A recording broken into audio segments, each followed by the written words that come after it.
ακροατής μας είναι ο κύριος Πέτρος. Κύριε Πέτρο, καλησπέρα σας. Καλησπέρα κύριε Σαρδέλη. Τι κάνετε κύριε Πέτρο, είστε καλά?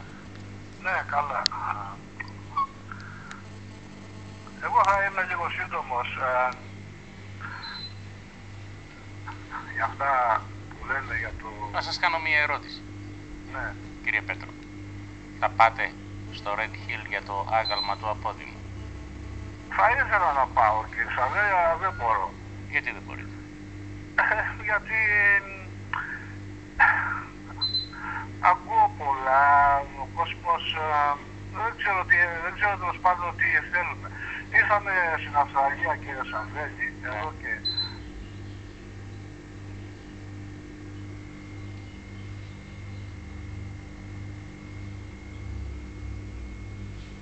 βγάλαμε την ψώρα, συγγνώμη, από το λαιμό και τους αστράγαλους. Πήραμε το κάρο μας, πήραμε το σπίτι μας. Άλλος έχει αεροπλάνο, έγραψε μήνυμα. Και το αεροπλάνο Κύριος μας. Βασίλης. Πήραμε κι άλλο σπίτι. 5 λεπτά πάει στο Red Hill. Λέει. Να μην κάνουμε και ένα άγαλμα σε έναν άγνωστο να κάνουμε απόδημο. κύριε Σαρδέλη, οπωσδήποτε, αλλά όχι να θέλουμε να αλλάξουμε για τη θρησκεία μας, επειδή φάγαμε, γεμίσαμε το στομάχι μας. Ναι. Μετά μας φταίει η θρησκεία. Ορίστε. Μετά λέω μας φταίει η θρησκεία, λέει αλλάξουμε και τη θρησκεία.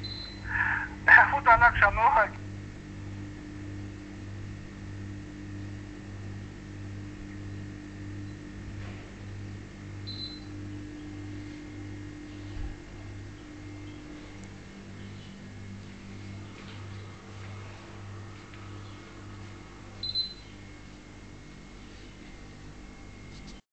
Μας είναι ζωντανό κομμάτι, κάνει εκδηλώσεις που σας ενδιαφέρουν ή δεν πάτε σε καμία εκδήλωση παροικιακή?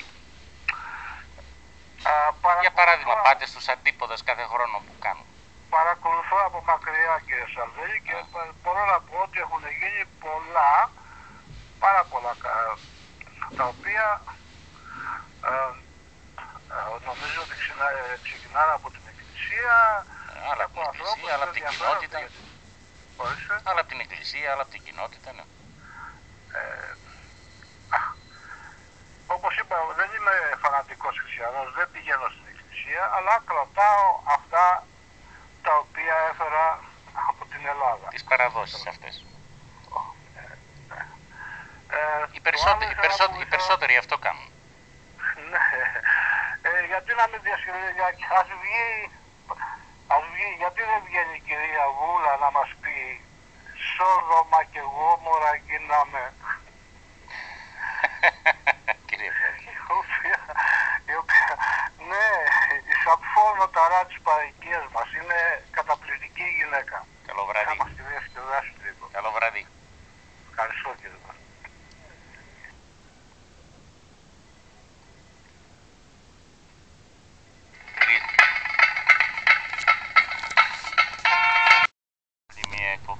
Απόψε φτάνει για άλλο ένα βράδυ και για άλλη μια εβδομάδα στο τέλος της. Από μένα και όλους μου τους συνεργάτες εδώ, το Σπύρος Ποιώτη ιδιαίτερα, και όλους τους συντελεστές, ευχές για ένα καλό βράδυ. Αύριο κυκλοφορεί η εφημερίδα Τα Νέα με πλούσια ύλη για όλους. Ακολουθεί η εκπομπή του Σωτήρη Σωτηρόπουλου μέχρι τις 11 η ώρα. Από μένα, καλή νύχτα. Ήταν ο Χρήστος Σαρδέλης με το απόψε που ακούσατε τον επίλογο από το FreeXY Radio Ελλάς της Μελβούρνης. Bye.